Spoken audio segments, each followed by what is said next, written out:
Experts advise using Synthol extremely carefully because the range of problems associated with its use is wide.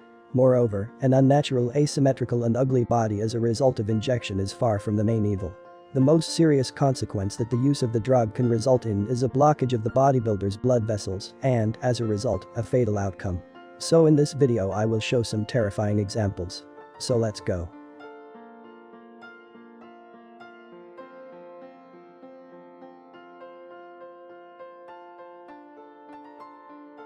Greg Valentino. For this Synthol record holder, addiction to muscle-enhancing drugs has become truly manic. Another injection led to an abscess on one of the biceps. The situation was aggravated by the fact that Greg decided not to seek medical help but tried to cope with the problem on his own. It all ended with the fact that the arm literally exploded and the athlete ended up in a hospital bed. It took a very painful removal of the affected areas and the hands were covered with many scars.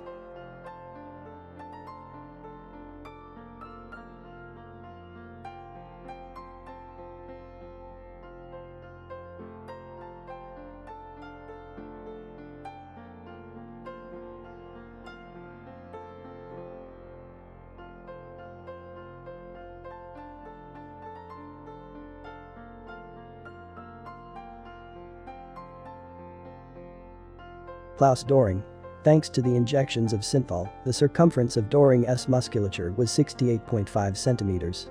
However, the proportions of the body were severely violated. Klaus looked more like a mutant pig than a hero.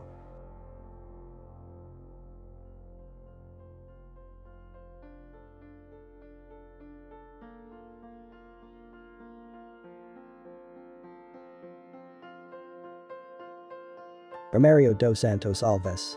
A native of Brazil turned into an object of ridicule due to unsuccessful injections. The athlete's chest became disproportionate, as well as overly hardened muscles.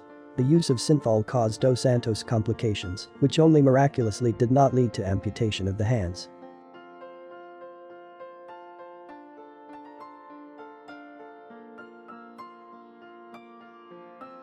Kirill Tereshin became famous at the end of 2017 after he demonstrated his hands inflated with Synthol injections on social networks and several TV shows. For his extraordinary appearance, he received the nickname Bazooka Hands. Kirill is not an athlete but considers himself a freak.